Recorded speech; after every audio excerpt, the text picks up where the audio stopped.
Welcome to EdTech Monday Uganda, brought to you by MasterCard Foundation in partnership with the Innovation Village through the EdTech Lab.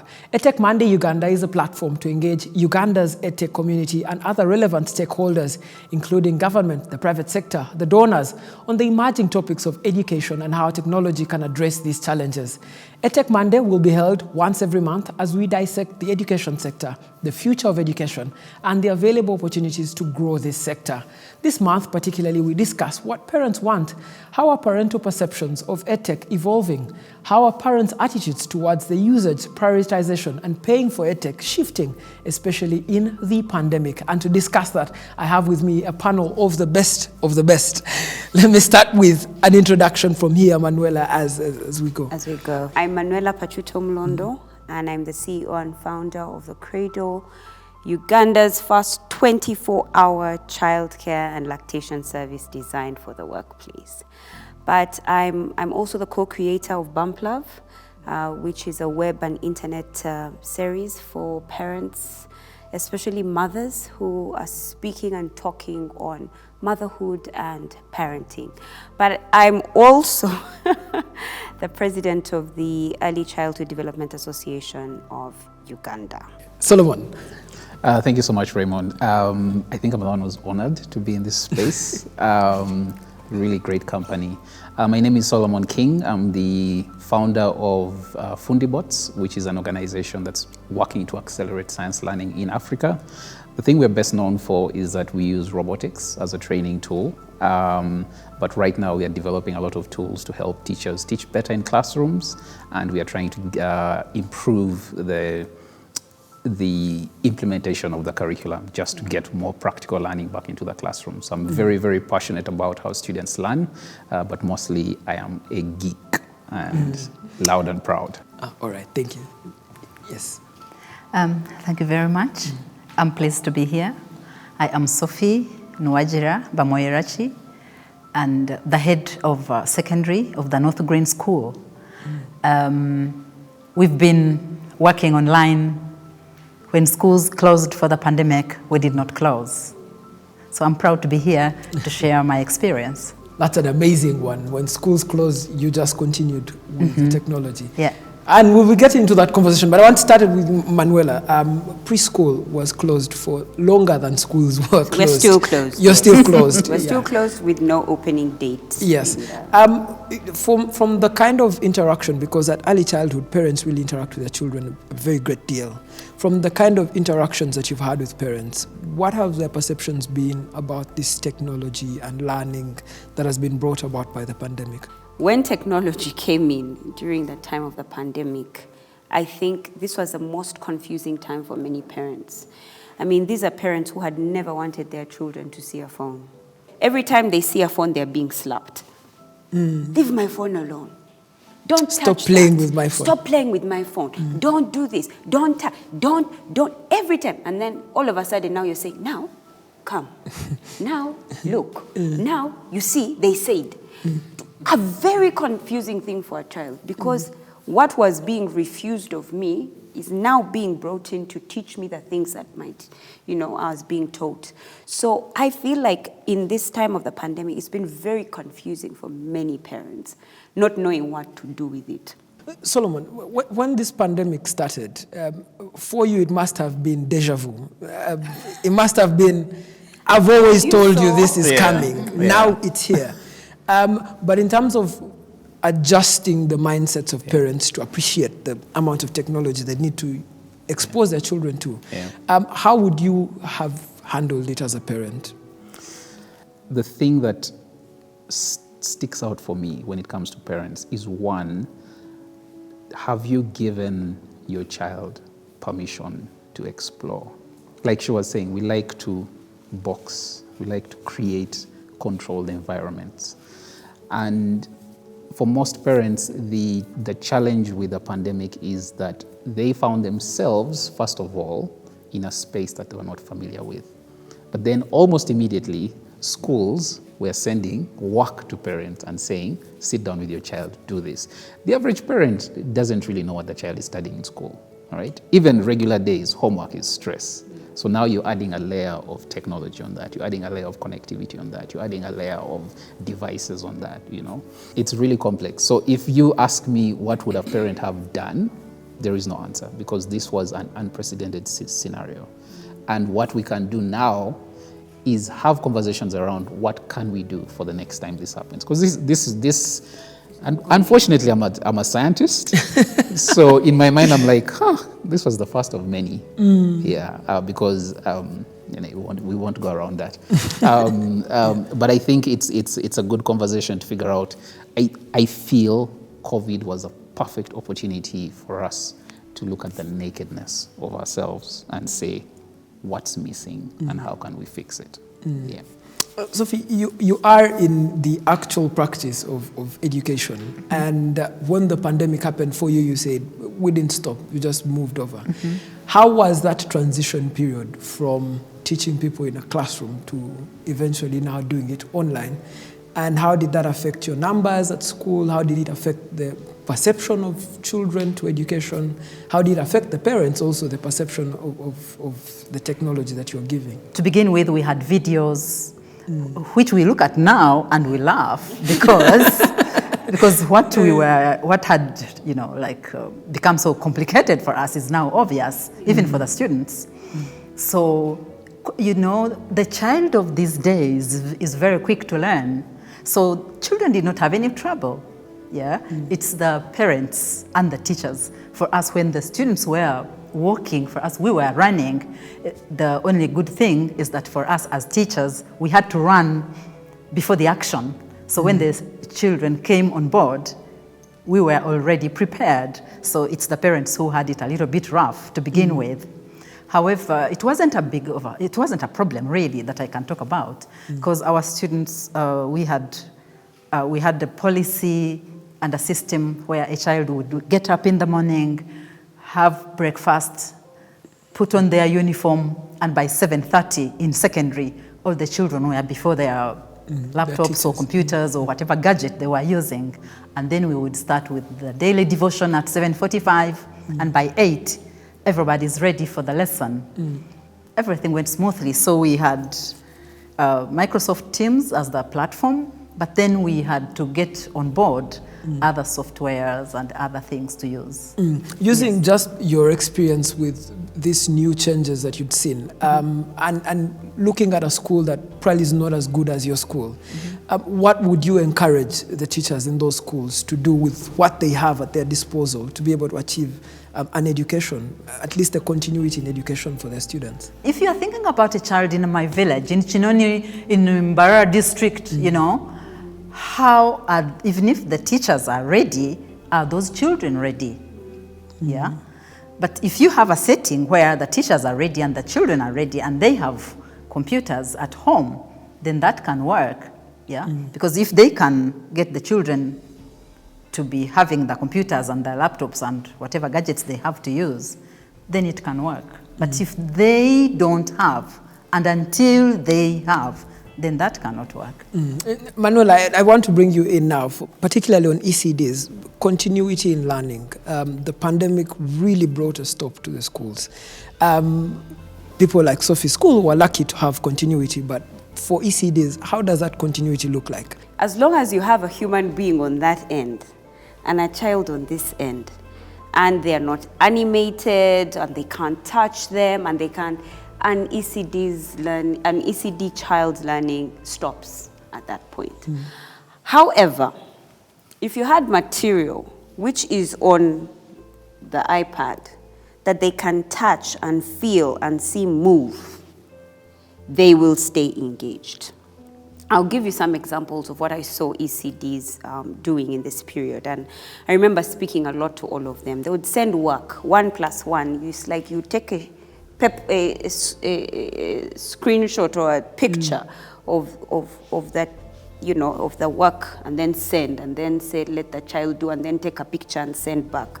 I said, guys, we have to move past that. We have to make learning a game for them so that now it can become an experience for them. They can no longer learn by just looking at it as a Microsoft Word document, as an Excel sheet. That's not how education would continue for children in ECD. So it's imperative, it's important. We need to work with people like Fundi bots to say, please, to work with Innovation Village and say, Innovation Village, can we have these EdTech people that can get this material in our curriculum, right? And make it interactive for the children so that now they can do 1 + 1 here on the tab, not someone telling them 1 + 1. For many of us and for many homes, we don't have the honor and the privilege to have, an educationist with our children. But therein lies a huge opportunity for young ladies who are in S4, S5, S6. I mean, our economy has taken in loads of girls to do universal secondary education and universal primary education. They've gone up to campus, they've finished campus, they are done with school and there's no jobs. You know what? They're children in homes. If anything, these young ladies would be a great resource for parents and for families and for these children in ECD to be able to help them learn through EdTech. Now, these are people who have gone to school, they are exposed to technology, and then all they would be doing is getting an extra buck as they wait for at such a time as when they will have a job opportunity. If we're to look at the number of people that don't have jobs vis-a-vis the number of homes that have children in them, our young people would have somewhere to start. Thank you so much. We're going to take a very short break, and when we get back, we continue the conversation on how parents' perceptions towards EdTech have to be shaped in this new phenomena.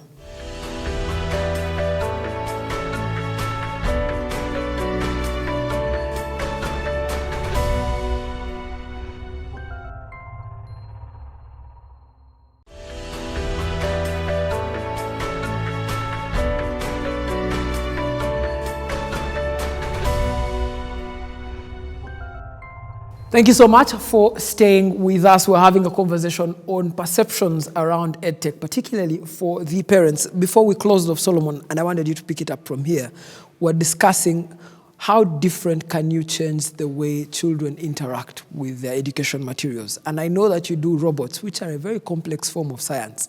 How do you get children to appreciate, for example, a subject so complex like robots? I think ultimately for us, the most important thing is that we create purpose to the learning.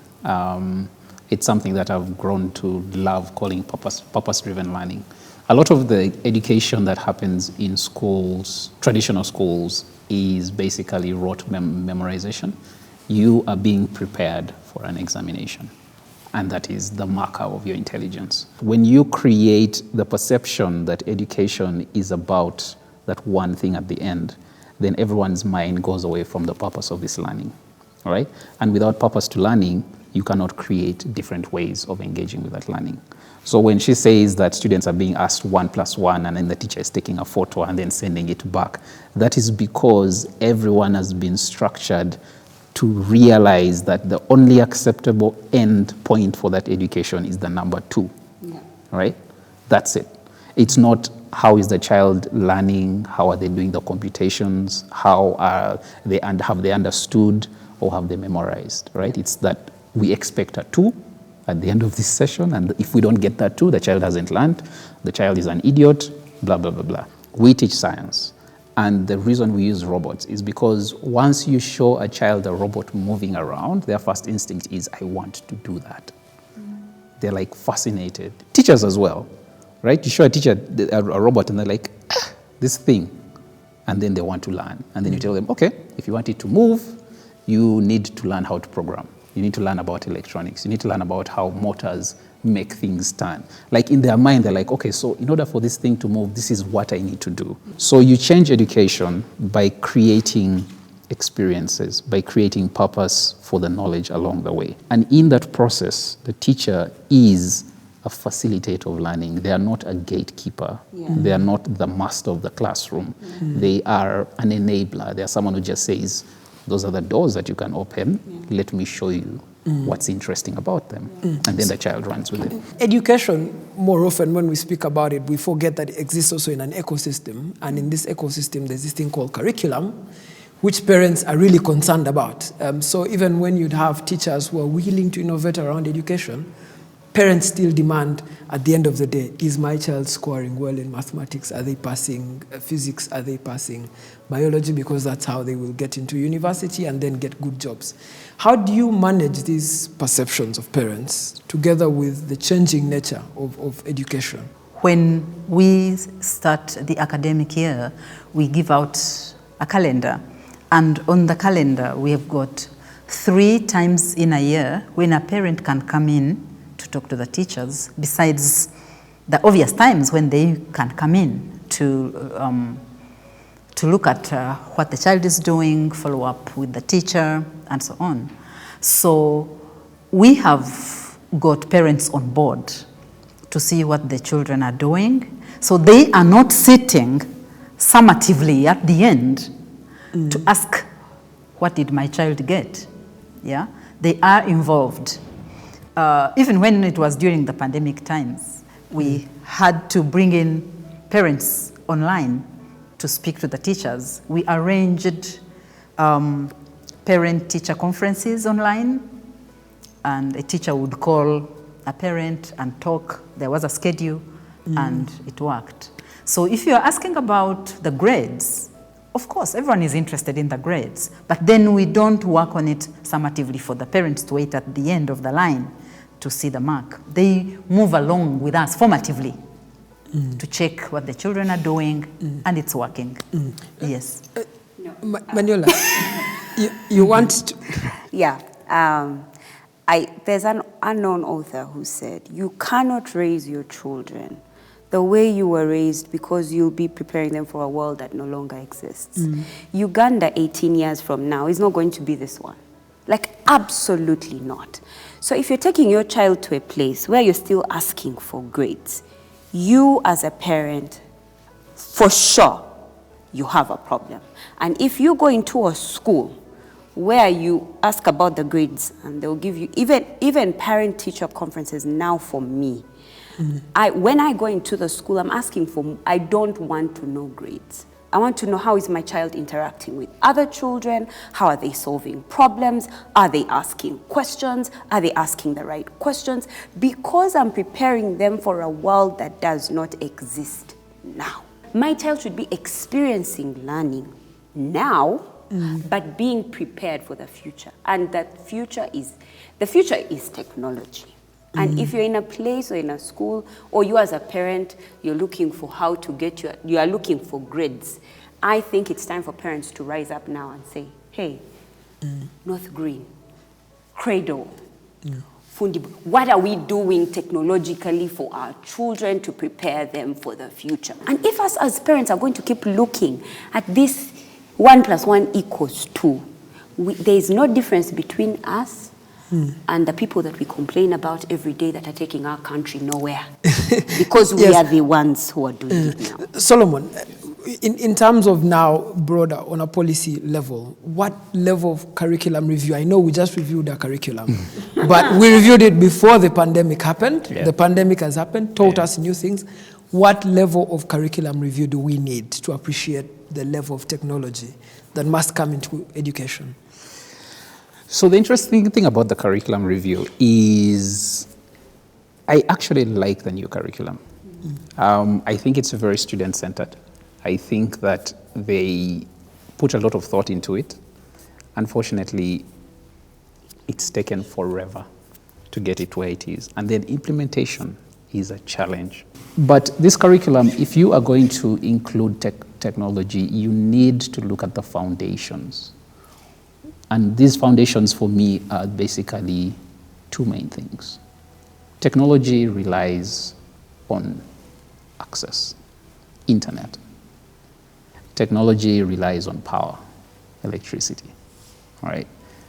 That is foundational infrastructure that we need to have in place before we can even get excited about ICT and digitalization and all these things. You cannot claim that you are preparing us for the future when you are not laying the foundation for that future, right? Internet access, maybe you can say but electricity, really, there's so many ways to deliver content, but the device needs to have power, right? And so maybe we talk about solar and all these things, but for people in the education space, there are so many ecosystem challenges that need to be resolved before we can get there.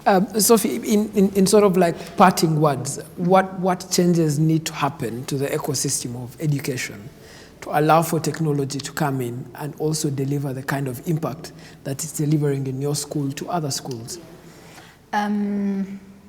If you are thinking about a school and you are thinking about a school deep in my village, first of all, the provision of internet, as he has just said, internet has to be provided. I wonder if the country, just like some countries, can provide Chromebooks for students to use in schools, yeah, specifically for students to research and access learning with them, as well as providing computer labs. I don't know whether it's now a requirement for every school to have a lab up to primary school level. That would be very useful. At the same time, training teachers so that they know how to use. You can have computers, you can have Chromebooks, but if the content is not there, then it cannot work. But on the whole, I would look at this as a government initiative. I'm sure that government would like to deliberately take that move of getting all the schools online. I wonder if that's possible. That's for government policymakers to do. Yeah. All right. But it can be done. Yeah. Manuela, your parting shots on this discussion, but also I know that I want you to speak to the role that private sector can play, because you're the private sector, for example, and you're doing some interventions at the moment which are helping. Yeah. What can government do to enable those? If there's any group of people that are willing to work with the government, it's us in the private sector, especially the young people in the private sector, because we know what's going on out there. We're not politicized. We're in this place where we are ready to go, yeah. And I feel that government has not harnessed us. Government has not used us, especially like now, for example, the ECD sector is entirely 100% in the hands of the private sector, which I find extremely sad, because then who regulates us, who checks on us, who does anything with absolutely no one, right? And yet, this is what the highest number of the population of the country. Is, yeah. We are those tools that work. You know, when you put matoke and water, you leave. You know what I mean? Yes. As long as you have matoke, it's going to get ready and get spoiled. But if you put water and walk away, by the time you come back, it's tasting amazing. And I feel like we are that matoke just needing water. And I believe that we should be harnessed as a sector. Education should be taken on by the government. But anyway, as a parting shot, I'll get something from what Sophie said. It's really what I've been talking about all this time. Parents, I believe that there's a place where you stop saying anything about the government and you start doing your part. My nightmare, the nightmare that I have, is seeing people coming and taking over Africa as a second colonization of sorts. Absolute nightmare for me, because when I look at what the world sees in Africa that we don't see, it pains me. My call is to us, the parents, my call is to us, the adults, my call is to us, the educated, that if we're to lift this country, we've just got to put our hands together. We've got to change things. Solomon, do you have any parting shots? I just want to add something to that. For private sector, one of the things that we need to do is create context. I've seen a lot of innovations where people basically they say they're digitizing the curriculum, but what they're basically doing is scanning and then putting it online. And it's the exact same content. There is no context, there's no interactivity. It's just, it's basically a book that's a PDF, right? And they're calling that that is not how. I like what she talked about, gamification. Once you create this sort of exciting journey, then learning becomes easy, because kids will play games the entire day. Kids will watch Peppa Pig the entire day, simply because the way it's being presented is really, really exciting. It's really, really engaging. It doesn't matter what level you're at. If the information is being presented in a way that engages you, you will spend the entire day there, right? And so I agree that the private sector has a very strong role to play, but it needs to do it with a little bit more intelligence than is happening at the moment. I feel like right now it's just saying, oh, we need to get these things online, and then you just dump it there, and then you claim you've done an innovation. No, you have to tear the thing apart, build it from the ground up for the context. It might actually have to be so granular that you create digital content in local languages, because people start learning in their local languages, right? They're not learning in English. English is another level above that. So that was just my advice to the private sector. All right, thank you so much, Sophie. Thank you, Solomon. Thank you, Manuela. And thank you so much, our viewer, for watching this episode of EdTech Mondays. This conversation happens once every month, and we discuss issues around the EdTech space. It's, of course, enabled by the MasterCard Foundation and the Innovation Village together. Do join us again for the next episode of EdTech Mondays.